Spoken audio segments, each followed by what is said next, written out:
I give a fuck? Why do I give a fuck?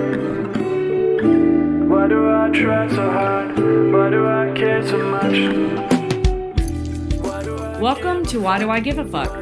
A cross-cultural conversation between myself, Diane Tate, and Johanna Thompson. In these times of great struggle and possible shift, we ask ourselves, why do we give a fuck about any of it? How does the lens we see the world through impact what we see? and what do we do about it? All All right. right, so let's finish this conversation that we were having about the holidays and getting around family and having conversations or not having conversations, depending on, what the mood, what the energy is of the vibes of the folks. And so you were kind of talking to me about being at Brian's, who is a Black identified person, and so being in community with a household of family members who are also Black identified. And do we have those conversations or not? How did you feel about it? I did not feel, I mean, I'm typically the one that brings them up, but I did not feel like I could. I'm just super mindful of not wanting to rock the boat with his family and yeah, still feeling my way through that a little bit. And then also too, my daughter was with us and she was meeting them all for the first time. So I was really wanting that to go well and wanting her to feel comfortable. And I mean, she and I are both, and she has less filter than I do in terms of bringing that kind of stuff up and being really forthright about it, shall we say, is a nice way to say it. And I really, on many levels, didn't was nervous about her filter and whether or not it would go over well because it was the first time she was meeting all of them. So and I want to acknowledge that that's my privilege, that's my ability to assess the situation and shy away from something that could prove challenging simply because I don't want to feel uncomfortable, and I Mhm. don't want to make anybody else uncomfortable. Now I don't behave the same way with my personal family, my family of origin, my mother and my sister and her husband, and yeah, I'm much more loose with my corrections and my thoughts and yeah. So, but I did not spend this holiday with them and on some level that was intentional. Mhm. So yeah. So how is it for you? Do things come up in your gatherings typically or do you have to Well, meh. I mean, so I was with my nuclear family, so I also don't have this kind of juxtaposition of being amongst people that I'm also like building new relationships with. These are right. the folks that have known me, since we was running around in diapers. So I'm talking about my older brother, my younger brother, my sister cousin, because there's a person that came to live with us as a young person who is biologically my cousin, but she's my sister because we were raised together, and all of the young people and my mom and stuff like that. So most of us have the same political, social ideology. I might be the person who is the most vocal about it, and communicative about it. So everyone is always having the expectation that I'm gonna come with something, which is what I did, um, of Yeah. course.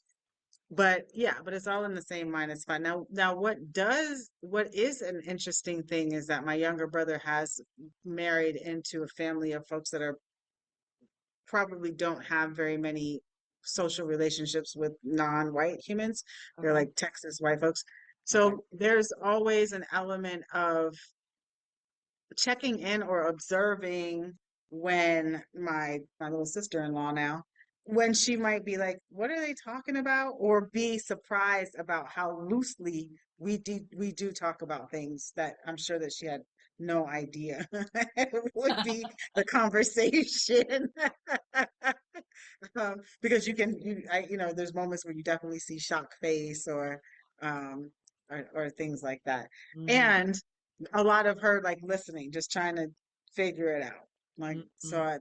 that's a clear observation. So as you're speaking about being at Brian's house, it is bringing in the image of my sister-in-law being amongst us. But we also have a very full blended family experience also. So there's ethnic associations that are flowing through the day Mhm. for everyone. It's interesting that you bring that up, that it's not just about, like in my experience, it's not just about whether or not I feel comfortable or whether or not being in a house full of people that don't look like me is comfortable for me, but it's also whether or not, or at least what I heard you saying is that it's also whether or not it's different for them, so Brian's family, I don't think, has celebrated many family gatherings where they would have people that do not identify as they do in that mix. And so I think, if I'm remembering some of the times when I first went to go meet them and first went to go stay with them, it did feel a little more awkward, I guess. Not awkward maybe in the derogatory sense, but just new and fresh, and and there does feel like there's been more of a relaxation when I come into the space. I don't feel It doesn't feel as different or odd for me. Now my daughter was meeting them all for the first time this trip, so that might have upped that level of, oh, we gotta act whatever. I don't know. I didn't get any sense of that from them. And when we took family pictures, my daughter did her typical, Mom, I don't want to be in the pictures. And then I had to, bring her in or cajole her in, and she did it anyway, which was great. And so yeah, it felt very easy. His mom met us at the door. She gave my daughter a big hug. It was, from the rip, she was like, your family. And at the around the table before we ate and we were saying what we were grateful for, she kept saying, I'm grateful for my family. I'm grateful for my family, my new family, my existing family, all Um, this stuff. So she was very, I could tell she was making a point to let us know that she felt like we were family being there, which was lovely. It was nice to feel that. So so yeah, and my mom was in the hospital an hour away, had just gone in the hospital the 2 days yeah. before. And so I was my brain was pulled, in a couple of different directions. So yeah, I didn't bring up anything challenging this time. And I don't know if I will in the future. We'll see. But it is getting to the point where I'm feeling a little more comfortable that if I did bring something challenging in, it wouldn't necessarily be, but I'm going to approach it very differently. If I'm honest, I'm going to approach it super differently in my white family than in surrounded by Brian's family. I'm going to do that very differently because it's just, Well, I'm imagining that it would also be a different conversation, right? yeah. Like, because contextually, like the Sometimes, experience of whatever it is that you're talking about, sometimes, yeah, sometimes there sometimes are it can things that be, come up that I go, whoo, and of I don't course. say, in Brian's family, and even with conversations with he and I sometimes.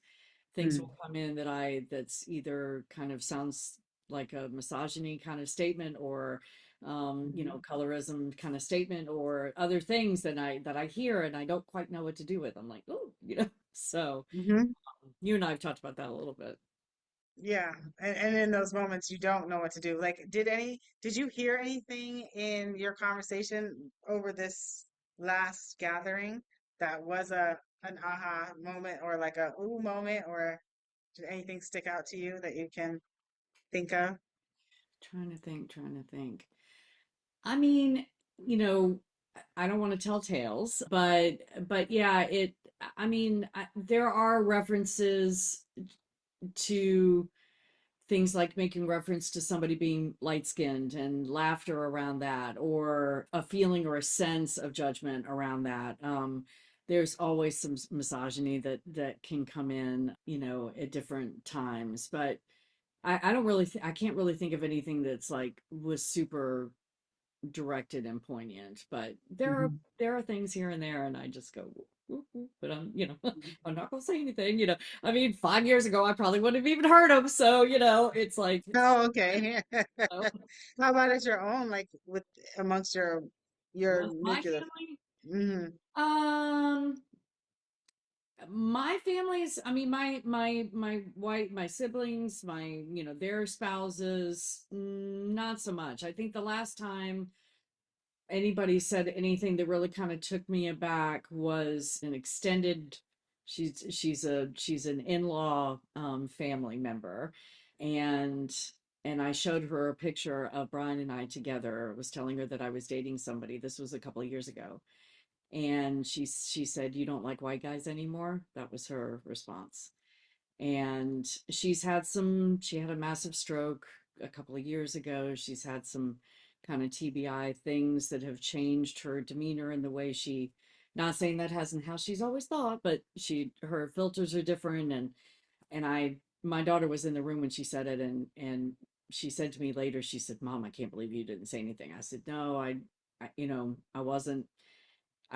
If she did not have the health issues that I felt like were leading to her not knowing just how to respond to that, then I think I probably would have I would have addressed it, but I decided not to go for her on that moment. Other than that, I do have a couple of extended like friends of family.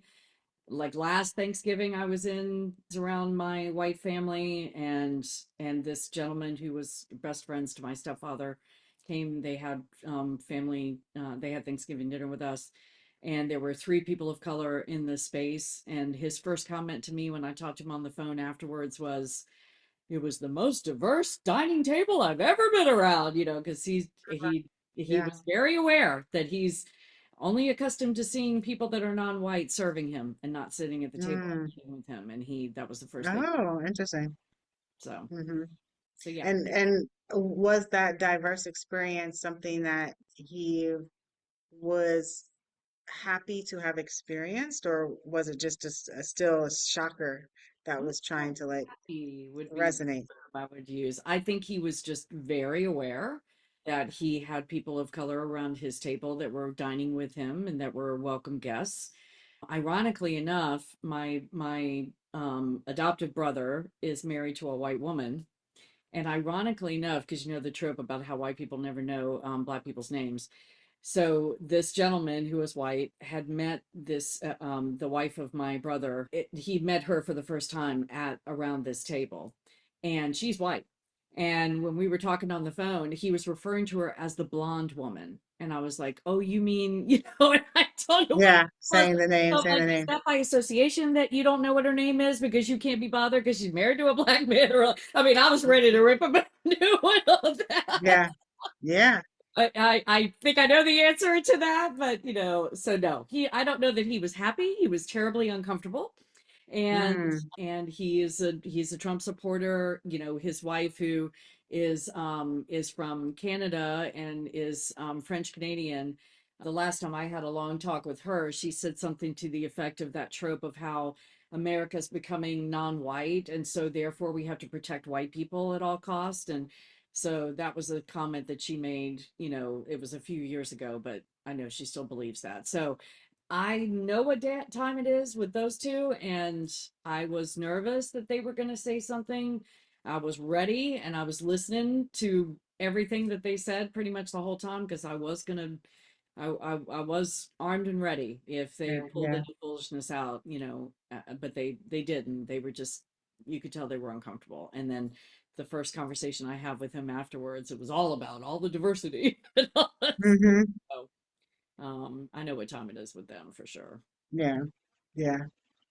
Yeah, I mean, having those experiences, it's really easy to feel the tension. And Mm. then what do you do in those moments? Because really, when you hear something that you know is such an ouch, because it's like such a shocker in those moments, it's very hard to gather yourself quick enough to be It able to is. be It in is. responsiveness to it, and Yeah. then be in responsiveness to it in a way that is going to be transformative, right? So you also want to, sometimes you're just reactionary because when people say some out of the rank stuff and you can't get past it and you just lose yourself. The things that you've I, been I'm trying to work I'm on guilty of that quite a forever. bit, because Yeah, I'm still developing the skill set of how to be. yeah, I man. love how you just put that. How can you be transformative in that moment? That's my goal, but that is not Mhm. usually how it comes out of me when that happens. And Yeah. especially if I'm like primed and ready for it, like I was last year when we were sitting Hmm. around that table and I was just waiting for him to say some foolishness. If he had, it probably would have come out in a way that was not transformative in the moment. Well, If you I, want to be thinking about being transformative, right? Because I'm always in the mindset of this is the opportunity to make sure that somebody doesn't harm somebody yeah, else in a different environment, yeah, especially if you're somebody that has the tools to be able to address how yeah. somebody is showing up and not recognizing the impacts of the Hmm. way that they're showing up. Hmm. And so it is, but this is a practice, or this is like Yeah. an effort and an energy because people can say things that in the moment, that absolute moment, it takes you into like, I remember I can give an example of being on a meeting and one of the members of the meeting was communicating in sarcastic jest that they were a white supremacist, right? And they're just like, what? I'm just a white supremacist. I'm just a, racist supremacist. And like they were saying it in such like a tawdry kind of like nonchalant way. And they were making the point of feeling hurt that that was what the narrative was around them. But Hmm. as they're saying this so flippantly, they're not recognizing the impact that it's having on specifically the non-white people that were in the meeting, Yeah. but then also like the other folks. And it's like, you're saying this thing so flippantly that actually has some real significant harm. And everybody in that moment was just like in shock mode. Like, because Yeah. it was like your face right now where you're just like, Yeah. because what do you say, like, Yeah. in that moment? And, taking some deep breaths, I was the person that chose to be in the responsiveness. And I was like, I'm hearing that you said and gave the reflection and was like, and I have to understand if this is what you actually were meaning or if you are really recognizing that Curious about. because this is some information that if the way that you're offering it, I need to be able to sit with myself and reflect if this is an environment that I can be in because there's the potential for me to be in a lot of harm. So really drawing it on how I was being impacted, hoping to give other people a platform to speak into their thing, and then also offering the person in that moment to recognize that in your flippantness there's some real serious harm that you are creating that you might need to be aware of. And like when you're with family, it becomes really hard to navigate what that looks like, especially when you're dealing with blended family and you're dealing with people who like have different experiences. One thing that I think is really helpful is for a person to, and we always say this, but like to really be thinking about what this means to show up this way and being really true to 10 toes down on how you stand on what your values are. Yeah. So that in communicating them, even if they are not like the most inclusive or belonging, inviting type of viewpoints, I'm imagining that with your family members or when you're gathering with people during these times that is supposed to be the strongest social connections that you have, that if you do say something that's madness or hurtful, there is an opportunity for that to be corrected, right? Mm. So like if people are in community with someone who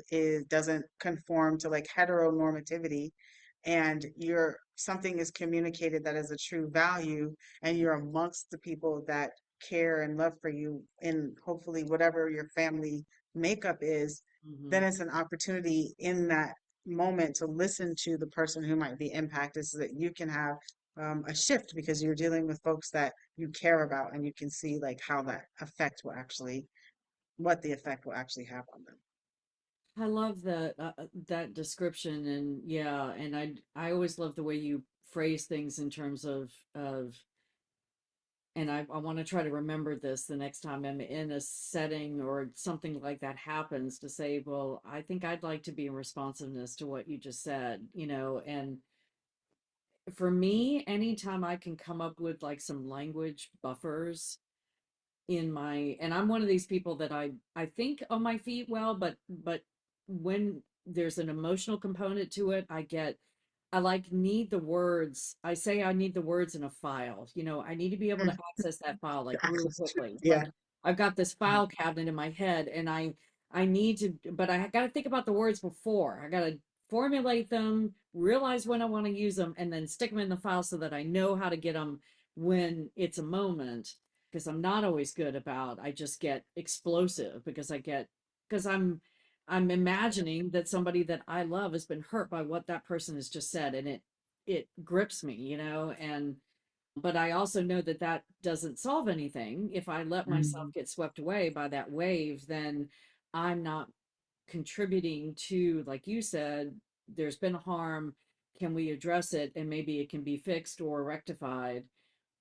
That's the part that I absolutely want to be a part of doing. And I don't necessarily, I think in metaphors, I think in pictures. So I'm thinking like, opening the dam and the water coming rushing out because the community below it is parched. They're in a drought and they need water. Well, if you open the dam so much that the water comes flooding down, then you're just going to flood the community and they're not going to get quenched. They're going to get drowned. So it's like I have to be better about doing that and not just breaking the dam open so that then I just wipe out the town below.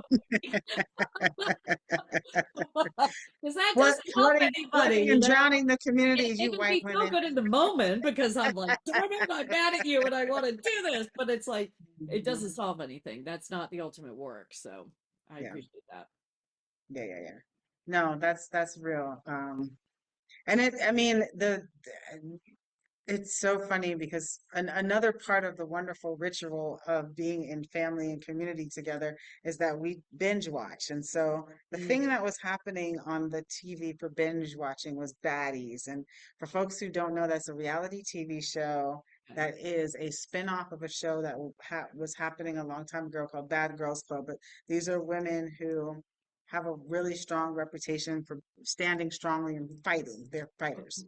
And so Baddies is like the next generation of fighters that are out there that all come to live in the house together.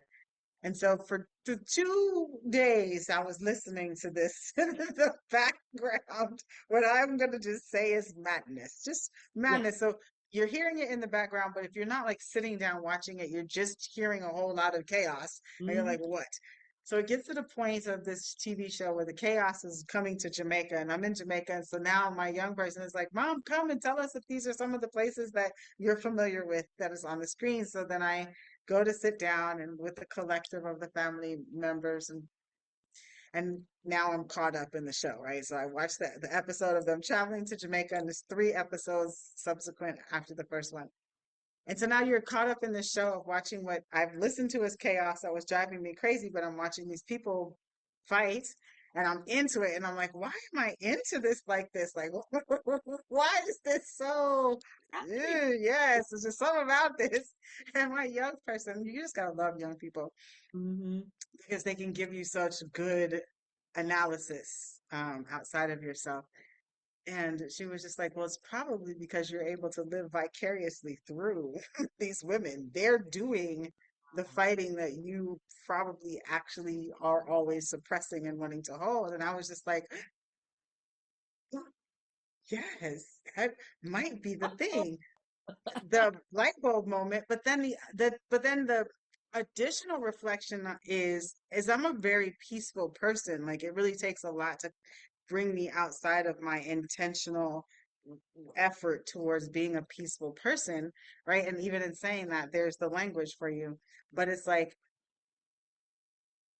if I'm really in consideration of me living vicariously through watching these people who I really want to fight and knowing that I have to intentionally be a person, then what is the internal aggression and anger that I'm actually holding inside of myself? Mm. You see what I mean? Like, Oh yeah. yeah, Flight, like freeze, or fold. Yeah. Yeah. so it's really something to like check in with because that's being manifested somewhere in my existence, Mhm. right? And then so like where is the check in with that? And so it's in these moments where you're you get the opportunity of some real good reflection Yeah. about how you're existing and the energies that you have around you. And that also means that folks need to be watching out because you could have some ticket time bombs I mean, walking I through know I have that community rage in and me. amongst you. Yeah, I know I have that rage in me. I mean, I think I've talked before about when my daughter was born. I I don't think I because I was in a marriage that was abusive and had, so he was the one that was always the aggressor, kind of, that was the role that he played. And then when I had my daughter, I all of a sudden this rage came out in me, not when she was, the rutabaga stage and wasn't doing much of anything, but when she started moving and getting into things, whatever, my rage started to show up and I was like, whoa, where'd that come from? Well, my mom was a rager. So it was Mhm. there all along, but because of my dynamic in the family, I was the middle child, the older sister was the alpha. And so I never got to be the rager. I was always Mhm. raged upon. And Right. so it was when my daughter came Ex- into the world, and it also manifested with road rage. I was a horrible road Mhm. rager. Oh. And I Mhm. didn't stop until she got old enough to start parroting what she was hearing, and I'm pointing back here because she was in her car seat. It was usually in the car, obviously, road rage. And she's behind me, and I'm hearing her start to either use the tonality or the actual words of what I'm screaming at the other drivers. And that's when I realized, oh, I need to stop this. But that was all coming up in me. And so I feel like that, Yeah. I said all that to say that I know that the reaction that I can have when somebody says something racist or, bigoted, and especially if it's around either the man that I love or his family or anybody that's non-white, that I feel like a sense of protection of and solidarity with, that I that's where that comes from. That's the first source, is that floodgate. And I don't know if I will ever get to a point where I can absolutely always mitigate it and be mindful. And I would not be a good negotiator. I have a horrible poker face. I'm just like, I mean, Mhm. when you've said something, if you know me at all, when you've Yeah. said something that's That not trigger okay, point. because it is all over my face. Hmm. Yeah, no, but and that's the thing, right? That's the thing, like bringing it into like the current Hmm. context and like kind of like our social climate is Yeah. that people are in this very like protected, aggressive Hmm. energy Hmm. right now, right? Because of the elections that have come out, because we're moving in community and not knowing who's going to want to pop off and all of that. And the solution is like we're talking about all the things that we know exist, but the solution is being aware of it. I think that the most important part of this conversation that we're having is like being aware of it so that you can be intentional about taking care of it and also calling in the tools and the people and community of support that help you to navigate that space in a much more successful way. Like that is the point of having this conversation and kind of making ourselves aware of how it is that we're showing up and being present in our communication with one another. Yeah. Because if we are paying attention to it and we are past that age of 25 when we know that our amygdala is developed enough for us Frontal to lobe is be fully able to developed. process some Yeah. things. Yeah. Do you know what I mean? But calling in that knowledge base of love and humanity amongst each other, Mhm. because we do know that we're holding this level of, you know, protection and aggression for our clan, because right now people that are in survival mode in a real way, You you really know, are. in an unstable, like, what is going to happen? And whenever we're in that type of, a friend used to call it the VUCA moment, VUCA, volatile, unsteady, chaotic. And I Mhm. don't remember the A, but to the point where people are just not in their ability to make good decisions. They're more reactionary than proactive. So, Yeah, that makes sense. That makes sense for sure. And the pointing towards, self-care. I mean, I just recently started therapy for the first time in a long time. I mean, the last time I mhm, was in actual therapy was when I was in marriage therapy, marital counseling. But I haven't had individual therapy. I've been in recovery for a long time, so I've kind of gotten my therapeutic tools through 12-step programs. But it just recently, in the past like 6 to 8 months, is it just hasn't been enough. I need to get with somebody, and I really love this therapist that I found. And just the other day I was having therapy and I was multitasking because my mother is still ill, and so I'm answering texts and I'm doing all kinds of things, and she had no judgment. She just sat back and she's like, I'm going to invite you to just kind of tap in and figure out where in your body are you feeling this? Are you feeling like it's really hard to stay focused right now? I'm just like, oh my God, I love you. Thank you for bringing me back. Thank Yeah, you for bringing me back. So yeah, yeah, so I know that therapy is not accessible to everybody because it's not cheap, but yeah, I agree with your plea to everyone to just really be for all of us to be super mindful and just kind of get into our bodies. Whatever can bring us back into our bodies is what I'm learning. absolutely. It's really important to stay centered and grounded as we navigate what's to come. So Hmm. Yeah, thank you, as thank always. you. Yeah, man. Good conversation. This is fun. The holidays always bring all kinds of good foundational storytelling and reflection for Mhm. us. So, just inviting everyone to laugh with life if you're able to, as much as you can, laugh with life. So, Yeah, okay, absolutely. let's, let's. Why do I give a fuck? Why do Thanks for I give joining a us. fuck? Until next time, Why as you do I move try throughout so your day, hard?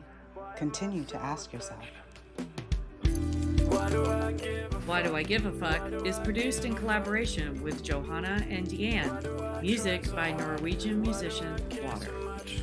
See you next time. Why do